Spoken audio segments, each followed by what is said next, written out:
Rosa Hill sat quietly at the long Thanksgiving table, watching her family celebrate their achievements the way they always did. Her sister Emma, the doctor, spoke about saving lives. Her brother Mark, the banker, joked about bonuses and investments. But Rosa, a struggling furniture designer, stayed silent, tracing the rim of her glass. "Rosa, how's your little workshop?" an uncle asked with a smile that wasn't really a smile. She forced a nod. "It's coming along." Inside, she felt small, like the room wasn't made for her. She didn't know this night would change her life forever. Growing up in Boston, Rosa knew achievement wasn't a choice. It was a family rule. Her father, Thomas Hill, was a powerful lawyer whose voice could silence any room. Her mother, Janet, once a respected doctor, believed success came in shiny packages. Big titles, big salaries, big respect. Rosa had tried to fit their mold, but the world of wood and tools kept calling her. "You're wasting your gifts," her father often said, shaking his head. And Rosa, tired of explaining her passion, simply lowered her eyes and let the comments sink deeper than anyone noticed. Her love for furniture began when she was 9, watching old Mr. Blake in their neighbor's garage shape raw wood into art. He spoke to her softly. "Every piece has a soul, Rosa. You just need to listen." While other girls asked for dolls, she asked for hammers and sandpaper. Her parents didn't understand. On her 12th birthday, she made a small table, crooked but precious. Her father examined it and sighed. "You're smart, Rosa. You should try debate, not this." She pretended his words didn't hurt, but the sting stayed with her for years. When college came, her parents expected Harvard, Yale, or pre-med like Emma. But Rosa secretly applied to an art school in Rhode Island. When she got accepted, the argument shook the whole house. "Art school," her father repeated, holding the letter like something dangerous. "What future is in this?" Rosa whispered. "It's what I love." He shot back. "Love doesn't pay loans." Her mother tried to calm things, but neither understood. Still Rosa went. She worked harder than she ever had, determined to prove she wasn't some drifting dreamer, but someone with real purpose. Even at art school, her path wasn't easy. Others took graphic design or illustration, safe fields with jobs waiting. But Rosa loved the honesty of wood. She created quiet pieces. Desks, stools, shelves shaped by patience and heart. At her senior showcase, her parents arrived looking uncomfortable among the artists. Her mother whispered, "It's unique," while her father asked, "Can you mass-produce this? How will it scale?" Rosa didn't have the answers he wanted. She only knew she wanted to build pieces that stayed with people, objects that carried stories, memories, and warmth. After graduation, reality hit Rosa harder than she expected. While her classmates found jobs at agencies and studios, Rosa searched for workshop space she couldn't afford. She rented a tiny apartment in Boston with a small garage in the back. At night she waitressed and worked mornings at a coffee shop, saving every tip in a jar labeled table saw fund. Her hands grew rough and calloused, signs she was becoming a true craftswoman. When her mother visited and handed her expensive hand cream, saying, "Professionals keep neat hands," Rosa only smiled sadly. They still didn't understand. Every holiday was the same. Emma and Mark shared their new promotions, new apartments, new wins. Their parents listened proudly, asking questions and praising every accomplishment.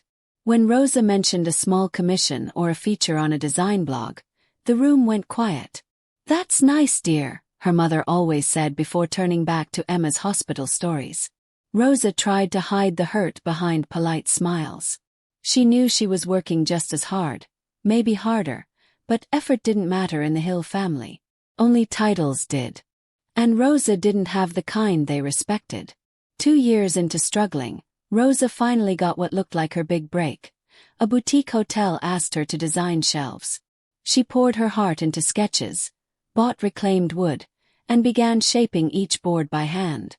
But 2 weeks later, new management canceled the project. The partial payment barely covered her materials. That night Rosa sat on her apartment floor surrounded by what she couldn't return, bills she couldn't pay, and dreams she couldn't afford. When her landlord called about late rent, Rosa whispered the words she never thought she'd say. "Dad, I need help." Moving back home at 32 felt like swallowing a stone. Her father didn't lecture her, but his silence said everything. Her mother tried to soften it. Fresh sheets, warm meals, but the disappointment in the air was undeniable. Rosa set up a tiny workshop corner in the garage and took a low-paying restoration job 30 minutes away. In her free time, she made small pieces and sold them at craft fairs. One weekend she built a custom bookcase for her father, figured maple, dovetail joints, even hidden compartments for his whiskey. He nodded once and filled it with books without a word. Rosa kept applying for residencies and better jobs, but rejection emails piled up. During family dinners she pretended everything was fine, even as the same old questions returned. "Have you thought about graphic design?" her mother asked gently. "It's more stable." Rosa only smiled, though inside she felt invisible. With every passing month, she felt more like a guest in her own family. Her dreams seemed like inconveniences no one wanted to accommodate. She didn't know it yet, but this season of quiet disappointment was pushing her toward a decision that would shift her entire life. One evening, a friend from art school posted about a workshop job opening in Portland, working under a well-known furniture maker named Julia White. Rosa stared at the post for days, rereading the details again and again. But moving 3,000 miles felt impossible. "Who just packs up and moves across the country?" she whispered to herself. Yet at the same time, something inside her stirred. Small voice said, "Maybe you." Still she didn't apply. Not yet. She didn't believe she had the strength or the courage to start over somewhere so far from everything familiar. Thanksgiving arrived sooner than expected. Her mother polished silverware, prepared ingredients, and rehearsed the evening like a ceremony. Rosa helped in the kitchen, quietly chopping vegetables and kneading dough. "Patricia's son made partner," her mother mentioned. "And remember the neighbors. Their youngest just got into Stanford." Rosa nodded politely, pretending the comments didn't sting. Achievement was the Hill family's love language, and she never seemed to speak it fluently. Still she hoped, just maybe, this year her father might notice her effort, even if her successes weren't wrapped in titles or shiny salaries. Guests arrived carrying gifts, wine, and stories about their successes. Emma walked in glowing, her baby bump visible under a cream sweater. Mark followed shortly after, already laughing with relatives about New York life and business deals. Cousins and uncles filled the rooms with noise and excitement. When people asked Rosa, "Still making your little furniture pieces?" she nodded and smiled. But each comment felt like a pinprick. She mentioned a small gallery show she'd been part of, but no one heard. Her words drowned under someone else's bigger story. The familiar knot sat heavy in her throat. Dinner was served in the beautifully lit dining room, the long mahogany table stretching almost the length of the room. Place cards marked everyone's position, and Rosa found hers near the end, far from her parents and siblings. Her father stood at the head, lifting his glass with the confidence of a man used to commanding rooms. "To family," he said proudly. Applause followed. Then he began individual acknowledgments: Emma's pregnancy, Mark's promotion, her cousin's fellowship, her aunt's retirement. Smiles and laughter filled the room. Finally, his eyes settled on Rosa, and the table fell oddly quiet. Her father raised his glass again. "And a toast," he said slowly, "to different paths. Some kids make you proud. Others just take up space." Laughter rippled softly around the table. Not cruel laughter, just thoughtless, comfortable, dismissive. Rosa didn't laugh. Heat rushed to her face, but her mind felt strangely calm. For the first time in her life, she saw the truth clearly. She would never fit the mold this family wanted. She breathed deeply, sat taller, and said in a steady voice, "Good thing I just got my own place, 3,000 miles away." The room froze. Forks hovered mid-air. Emma's eyes widened, and her mother's hand flew to her chest. No one spoke. Rosa placed her napkin neatly beside her plate, stood up, and walked out without raising her voice or shedding a tear. In her childhood bedroom, she grabbed a suitcase and began packing. She wasn't running away in anger. She was walking toward something she should have claimed years ago. As she folded clothes, clarity washed over her like sunlight. For once, she wasn't afraid. She pulled up Julia White's workshop posting, stared at it, and finally clicked apply. A soft knock interrupted her packing. Her mother slipped inside, worry clouding her face. "Rosa, your dad didn't mean it that way," she insisted. Rosa didn't look up. "Yes, he did, Mom. And he's meant it for years." Her mother sank onto the bed. "We just want you to have security." Rosa stopped folding. "No, you want me to want what you think is secure." She showed her mother the Portland workshop listing, the apartment options, the art community she'd been researching for months. Her mother stared at the screen silently, then whispered, 3,000 miles is far." Rosa nodded. "That's the point." Her mother's shoulders slumped, understanding more than she admitted. "Will you be okay financially?" she asked softly. "I'll figure it out," Rosa said. "I always do." Her mother stood, pausing at the door. "Your father won't apologize," she warned. Rosa smiled faintly. "I'm not waiting for one." When she left the room, Rosa stayed up through the night, writing a heartfelt message to Julia White, gathering photos of her best work, calculating costs of the road trip, and planning what she could fit into her car. She finally sent her application at 2:17 a.m. She expected days of waiting. Instead, at 6:48 a.m., her phone buzzed. It was Julia. "Your joinery is exceptional. Start in January. Pay is low, learning is high. Call me."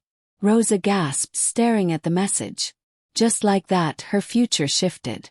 When she went downstairs, her father was sipping coffee as if nothing had happened. "About last night," he began without looking up. "Everyone was enjoying themselves until your dramatic exit." Rosa poured herself coffee. "I'm leaving for Portland after Christmas. I got a workshop position." Her father finally looked at her, surprised, annoyed, unsure. "Another hobby shop?" he asked sharply. Rosa didn't flinch. "A position with Julia White. She's well respected." He folded his newspaper carefully. "You're running away over one comment." She shook her head. "No. I'm leaving because it's been 34 years of comments." He scoffed. "We supported you, paid for school, let you move back here." Rosa met his eyes. "Let me. That's what families are supposed to do, help, not keep score." He didn't respond. But Rosa wasn't looking for approval anymore. She finally understood. This wasn't rebellion. This was self-respect. The next 3 weeks became a blur of preparations.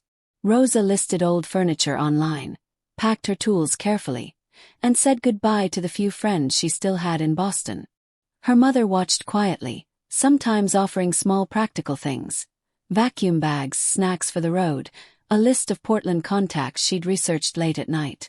Mark called, confused. "So you're really doing this? Over one toast?" Rosa sighed. "It wasn't one toast. It was the last one." Emma visited too, rubbing her belly. "Will you miss the baby?" she asked softly. Rosa hugged her. "I'll visit. But I need this." On Rosa's last night home, her mother knocked and handed her a plain white envelope. "Before you say anything," she whispered, "this isn't about your career. It's just a mother helping her daughter." Inside were $50 bills. Rosa froze. "Mom, I can't." "You can," her mother insisted. "Every adult needs an emergency fund." Rosa hugged her tightly, feeling her mother's ribs under the sweater. They didn't always understand each other, but this moment felt pure. Love without conditions, love without comparison. It was the goodbye Rosa didn't know she needed. The morning of departure arrived cold and bright. Rosa loaded the last box into her old Subaru, securing her tools tightly in the back. Her mother hugged her fiercely, insisting she text at every stop. Her father stepped forward next, hands behind his back. He offered her a firm handshake. "If this doesn't work out," he said, "you always have a place here." Rosa smiled, but her answer was simple. "Not if. When." She got into her car and drove away from the house that had shaped her but never fully seen her. The road stretched wide and endless ahead. The drive began through snowy New England roads, her heater fighting the cold. As Boston's skyline faded in her mirrors, Rosa whispered to herself, "This is it." She drove for hours until reaching a small motel in upstate New York. Sitting on the thin mattress, she finally let the fear catch up. Alone, halfway between Christmas and New Year's, heading toward a job that barely paid and a city she didn't know. Reality hit hard. She called her old classmate Leah.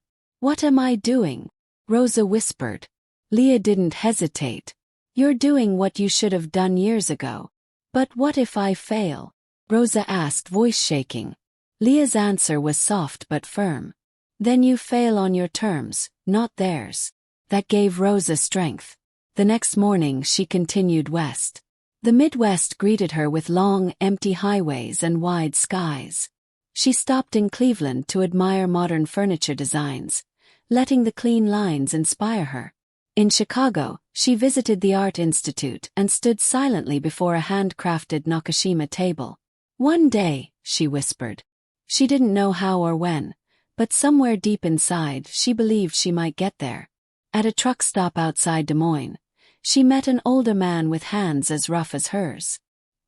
He noticed her map and asked, "Where you headed?" "Portland," she replied. "Starting over." He nodded knowingly. "Family doesn't get it, do they?" Rosa laughed sadly. "Not even close." He sipped his coffee. "Some folks only see value if it has a price tag. But craft, real craft, that's legacy." His words struck her deeply. For the first time, she felt understood by a stranger. A reminder that her path wasn't foolish, just different. Nebraska brought nothing but quiet farmland and winter skies. Rosa played podcasts about woodworking techniques, mentally adding new ideas to her growing list. In Wyoming, a sudden snowstorm shut down the highway. She ended up in an emergency shelter inside a community center with other stranded travelers. An elderly woman named Margaret shared half of her sandwich. "Where you going, dear?" "Portland," Rosa answered. "New life." Margaret smiled. "Running to something or from something?" Rosa paused. "Both." The old woman nodded proudly. "Good. Fear means you're doing something important." Those words warmed Rosa more than the blankets. The next morning the storm cleared, and Rosa continued through the mountains. Their massive peaks made her problems feel small and temporary. But in Utah, her car started rattling dangerously. A mechanic told her the repair price, and her stomach dropped. It would eat a huge part of her budget. To save money, she slept in the parking lot of a Walmart for 2 nights, wrapped in blankets inside the cold Subaru. She almost called home. Almost. Instead, she found a coffee shop with Wi-Fi and applied for every job in Portland, from cafes to retail stores, determined to make this work. Along the journey, she survived on odd jobs, helping a gallery owner rearrange art in Salt Lake City, lifting heavy furniture for an elderly couple in Boise. Small tasks, small payments, but just enough to keep moving. When Oregon's forests finally replaced the dry desert roads, Rosa felt her breath catch. Everything was greener, softer, almost magical. Mist rolled over the mountains like a welcome. She crossed the Columbia River on a rainy afternoon, the city skyline appearing in the fog. "I made it," she whispered. After 8 long days and 3,052 miles, she had finally reached Portland. Her apartment, found through one of Julia's contacts, was tiny and imperfect, but it was hers. A studio above a vintage shop in the Alberta Arts District, with uneven floors and windows that let in soft northern light. The rent swallowed most of her remaining savings, but she didn't care. As she unloaded her car in the rain, she felt a strange mix of terror and pride. That night she slept on a camping mattress on the floor, rain tapping on the fire escape like a new lullaby. For the first time in her life, Rosa felt she was exactly where she belonged. Rosa woke to soft Portland light filtering through bare windows. For a moment she forgot where she was. Then the truth settled warmly, she'd made it. She showered, dressed, and walked to Julia White's workshop in the old industrial district. The building was large, with tall windows and the scent of sawdust drifting outside. When she stepped in, workers were already shaping wood with calm focus. Julia approached with her silver-streaked braid and sharp eyes. "You must be Rosa," she said. "Let's see if you can keep up." Rosa smiled. "I can." And she meant every word. Her first day wasn't glamorous. She swept floors, organized tools, carried heavy boards, and watched others work with precise movements she hoped to learn. But the air felt different here. No judgment, no comparisons, only craft and community. By sunset, her back ached, her hands throbbed, and she was covered in sawdust, but she'd never felt more proud. That evening, she returned to her tiny apartment with blistered palms and a glowing heart. In Portland, her calluses weren't flaws. They were proof she belonged. She whispered to herself, "This is my beginning." Money was tight, tighter than she expected. She worked mornings at a cafe and spent the rest of her days at the workshop. Some nights she fell asleep on her workbench, too tired to stand. But real progress came slowly. Julia pushed her. "Your joinery is perfect," she said one afternoon. "But your style is timid. Stop worrying about who's watching." So Rosa tried again. And again. One day, she shaped a small side table with curves that followed the natural bend of the wood. When Julia placed it in the showroom without comment, Rosa knew she'd done something right. A month later, the side table sold to a local restaurant owner who walked in, touched the wood gently and whispered, "This feels alive." Rosa nearly cried. It was the first time someone paid for her work without knowing her story, only knowing its worth. Slowly, she built clients. A tech founder who wanted a custom desk, a small hotel needing tables for their lobby, a gallery that displayed 2 of her pieces. Portland didn't ask her to change. It welcomed her as she was. For once, she wasn't Rosa the disappointment. She was Rosa the craftswoman. Seasons shifted and so did Rosa. Her tiny apartment grew warmer with pieces she traded with other artists. Ceramic lamps, woven wall hangings, hand-dyed curtains. She made friends who knew nothing about Boston's expectations. She dated casually, laughed more, and breathed easier. A year passed, and Rosa realized she had finally built a life that reflected her, not her family's standards. On the anniversary of her arrival, she began her boldest project yet. A circular dining table carved from a single fallen Oregon oak. Every grain, every knot, every curve told a story, hers. The table symbolized everything she'd learned. Strength in imperfection, beauty in honesty, equality in every seat. When the Pacific Northwest Design Quarterly featured the piece, Rosa expected little. Instead, they praised her philosophy. Furniture that supports life without demanding attention. That afternoon, Rosa received a brief email from her father. Saw the article. Interesting table. It wasn't emotional. It wasn't an apology. But from Thomas Hill it was monumental. She stared at her screen, exhaling slowly. She didn't reply.